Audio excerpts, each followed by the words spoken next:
Hello friends, this is केवल Shah here from एफ्लियो group. इस video में हम एक बहुत ही इंपॉर्टेंट टॉपिक पे बात करने वाले हैं and that is authorised economic operator, that is AEO certification. AEO certification के बारे में बहुत सारी डिस्कशंस चलते हैं कि वेदर ये सर्टिफिकेशन को लेना वर्थ है कि नहीं, इसमें हम एलिजिबल होंगे, इसके क्या क्या बेनिफिट्स हैं। इंडस्ट्री में जनरल परसेप्शन ये है कि इस सर्टिफिकेट को लेने में कॉस्ट बहुत इन्वॉल्व है और इसमें डॉक्यूमेंटेशन काफ़ी सारा करना पड़ता है एंड इसके बदले जो बेनिफिट्स मिलता है वो इतने इफेक्टिव नहीं है। सो इस वीडियो में हम एईओ के basic introduction like what is AEO and why it was introduced, उसके बेनिफिट्स, उसके एप्लीकेशन प्रोसीजर एंड डॉक्यूमेंट्स को इन डिटेल में हम डिस्कस करेंगे। वीडियो के एंड में आप ये पूरी तरीके से कन्विंस हो जाएंगे कि what is the importance of AEO in international trade. So let's get started. Video start करने से पहले मैं आपको एफ्लियो ग्रुप का कुछ इंट्रोडक्शन देना चाहता हूँ। Afleo group is a specialised company for all your export and import needs. आप स्क्रीन पे देख सकते हैं कि we are providing DGFT and customs consultancy services. We are also expert in freight forwarding and we are also dealing in buying and selling of RODTEP, ROSTEL and DFI licenses। हमने काफ़ी सारे new exporters and importers को उनकी journey के start से handle करके उनके shipments execute करवाए हैं एंड उनको DGFT, customs, banking, RBI, legal services, ये सारी चीज़ों में उनकी हेल्प की है। So please visit our website www.afflio.com for more information, या तो आप हमें डायरेक्टली कॉल या ईमेल भी करके आपकी इंक्वायरीज भेज सकते हैं।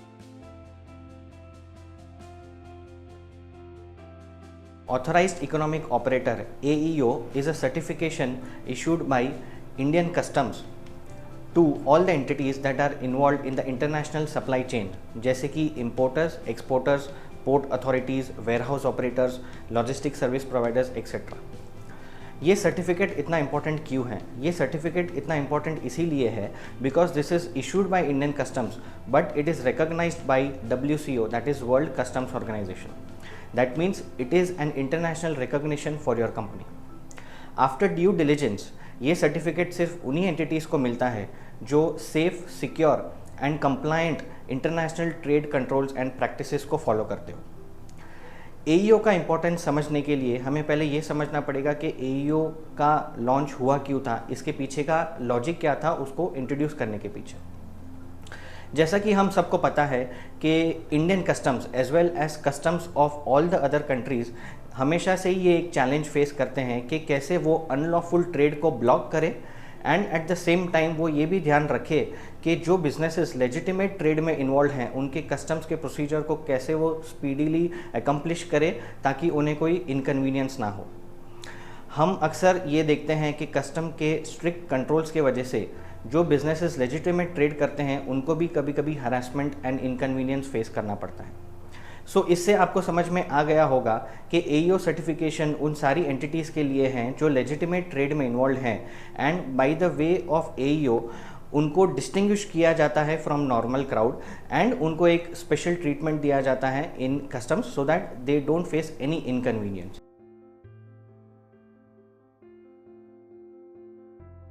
एईओ के 4 टाइप्स हैं, that is AEO T1 tier 1, AEO T2 tier 2, AEO T3 tier 3 and AEO LO for logistics operators. इसमें AEO T1, T2 and T3 is for exporters and importers only and AEO LO is for logistics operators. आप इसको ऐसे compare कर सकते हैं कि AEO T1 में exporters and importers के लिए मिनिमम बेनिफिट्स हैं, एईओ T2 में उससे ज़्यादा बेनिफिट्स दिए जाते हैं एंड एईओ T3 में मैक्सिमम बेनिफिट्स मिलते हैं। सो जैसे बेनिफिट्स बढ़ते जाते हैं वैसे ही एईओ सर्टिफिकेशन लेने के लिए जो कंप्लायंस है वो भी स्ट्रिक्ट होते जाते हैं। That is why AEO T1 में there is much laser documentation involve and AEO T2 में डॉक्यूमेंटेशन उससे थोड़ा ज़्यादा है। ऑल्सो एईओ T2 में there is a physical inspection of the premises by the AEO officers. आप एज एन एक्सपोर्टर और importer directly AEO T2 category में apply कर सकते हैं, लेकिन T3 कैटेगरी में अप्लाई करने के लिए आपको मिनिमम एईओ T2 स्टेटस होना चाहिए for minimum 3 to 5 years। Generally MSMEs जो हैं वो पहले T1 कैटेगरी लेते हैं and then they upgrade to AEO T2। In this video we are going to mainly discuss about AEO T1 and T2 only.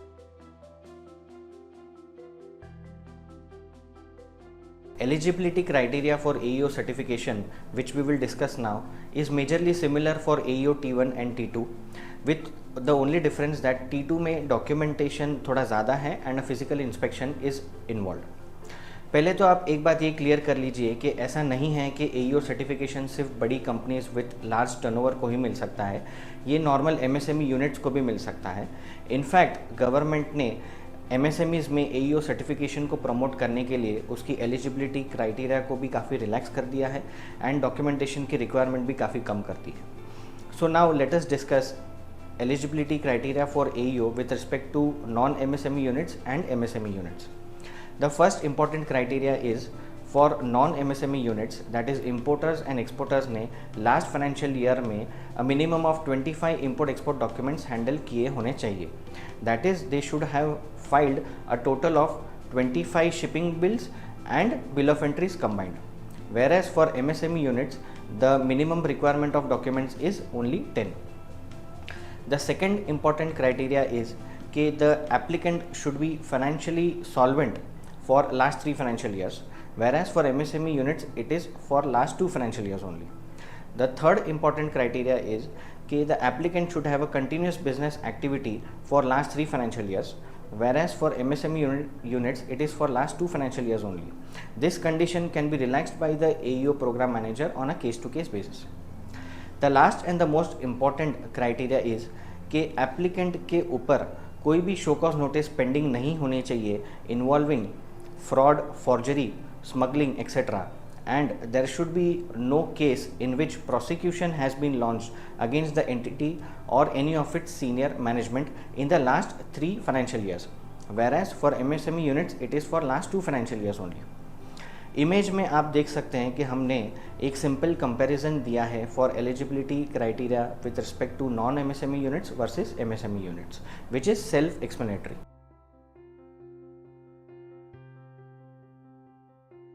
AEO certification के benefits, ये एक बहुत ही इम्पॉर्टेंट एंड लेंदी टॉपिक है. So इस section में हम सारे बेनिफिट्स को शॉर्ट में समझेंगे एंड हम आगे एक डिटेल वीडियो भी बनाने वाले हैं इसके ऊपर. आप इमेज में देख सकते हैं कि the most important benefit is high facilitation. High facilitation का एक इम्पॉर्टेंट बेनिफिट ये है कि examination orders for import and export consignments rarely ही आते हैं. As per actual feedback from one of our clients, उनके आउट ऑफ 100 इम्पोर्ट कंसाइनमेंट में से उनके अराउंड 15 to 20 कंसाइनमेंट्स जो हैं वो एग्जामिनेशन के लिए खुलते थे जब उनके पास AEO T1 सर्टिफिकेशन नहीं था. लेकिन AEO T1 सर्टिफिकेशन आने के बाद उनके hardly 2 import consignments out of 100 खुलते हैं एग्जामिनेशन के लिए. एंड जो कंटेनर्स एग्जामिनेशन के लिए खुलते हैं उनका एग्जामिनेशन भी प्रायोरिटी में किया जाता है. आप इमेज में देख सकते हैं कि जब उनका इंपोर्ट कंसाइनमेंट आता है तो उनको एक ऐसा मेल आता है फ्रॉम इंडियन कस्टम्स जिसमें वो ये कहते हैं कि since you are an AEO T1 certified customer, आपको असेसमेंट एंड एग्जामिनेशन में एग्जम्पशन मिल जाएगा. जैसा कि आप सबको पता है कि जब एग्जामिनेशन ऑर्डर आता है तो it is a time consuming process. आपके CFS के कॉस्ट बढ़ते हैं एंड इन सम केसेस आपको डिटेंशन भी लग सकता है. So overall this benefit is very useful, जिसमें कि आपका टाइम एंड मनी दोनों सेव होता है. Facility of DPD and DPE. So according to some estimates ये कहा जाता है कि जो इम्पोर्टर्स एंड एक्सपोर्टर्स ये फैसिलिटी यूज़ करते हैं वो रफली अराउंड 10 to 15,000 पर कंटेनर सेव कर सकते हैं with respect to their storage cost, ground rent cost, CFS handling cost, detention fee etcetera. You also get the benefit of separate ID cards for hassle-free access to customs, 24/7 custom clearance on request, no merchant overtime fees, exemption from bank guarantees. और एक important benefit ये है कि जो importers and exporters ने DPD और DPE का facility avail नहीं किया है उनको seal verification and scrutiny of documents will be waived off. इसका मतलब ये है कि सारे कंसाइनमेंट्स को out of charge for import consignments and LEO order for export consignments मिल जाएगा without scrutiny by the officer. Second image में आप देख सकते हैं the next set of benefits. AEO holders को स्कैनिंग में प्रायोरिटी मिलता है. Faster disbursement of duty drawback with in 72 hours for AEO T2. Faster IGST refunds, dedicated client relationship managers etcetera. AEO T2 and T3 को दो बड़े benefits हैं जो AEO T1 को नहीं है. The first is deferred payment of duty. It means that you clear first and pay later. The second important benefit is mutual recognition agreements with partner countries. इसका मतलब ये है कि AEO T2 and T3 holders को Indian customs में ही special treatment नहीं बल्कि उन सारे कंट्रीज़ के कस्टम्स में स्पेशल ट्रीटमेंट मिलेगा जिसके साथ इंडिया ने MRA that is mutual recognition agreement को साइन किया है. The list of some of those countries is South Korea, Taiwan, USA, UAE etcetera. So जैसा कि आप देख सकते हैं कि AEO में के जो बेनिफिट्स हैं उससे आपके जो टाइम है और जो मनी है वो काफ़ी हद तक सेव हो जाता है. Application procedure for AEO T1, T2 and T3 is online and इसका एप्लीकेशन आपको AEO इंडिया की वेबसाइट पे करना होता है. आप इमेज में देख सकते हैं कि हमने complete set of documents required for AEO application को हमने डिस्प्ले किया है. इस इमेज को हमने 3 सेक्शन में डिवाइड किया है. The first is the basic KYC documents required. The second is the form and annexure that are to be filled. और third is the list of the additional documents. So the basic KYC documents are self explanatory. आप image में देख सकते हैं कि जो forms और एनेक्चर्स fill करने हैं that are designed separately for MSME जो जिसमें कॉम्प्लिकेशन काफ़ी कम कर दिया है डिपार्टमेंट ने. And the third that is additional documents में आपको import export process map, site plan details of the registered address as well as all the branch addresses, solvency certificate, balance sheet, audit report, ये सारी चीज़ें देनी पड़ती. Validity of AEO T1 and T2 certificate is 3 years from the date of issuance. After 3 years, AEO T2 का application को renew करने के लिए आपको पूरा प्रोसेस फिर से रिपीट करना होता है और आपको फ्रेश अप्लाई करना होता है. लेकिन फॉर T1 आपको पूरा प्रोसेस फिर से रिपीट करने की ज़रूरत नहीं है. आपको सिर्फ एवरी ईयर एक एनुअल डिक्लेरेशन फॉर्म सबमिट करना है between October to December of each year. और ये फॉर्म आपको ऑनलाइन AEO इंडिया की वेबसाइट पे सबमिट करना है. आपके सबमिट करते ही AEO ऑफिसर्स इसको रिव्यू एंड प्रोसेस करेंगे. अगर उनको कोई डाउट्स हैं तो वो आपको डेफिशिएंसी रेज करेंगे. अदरवाइज़ वो आपका सर्टिफिकेट जो है वो नेक्स्ट ईयर तक वैलिड कर देंगे उसको.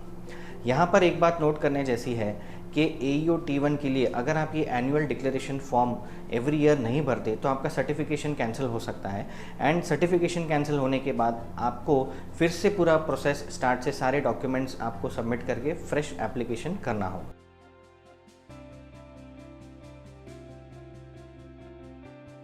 We at Affleo Group are a team of DGFT and customs experts having a rich experience of 10+ years in the domain.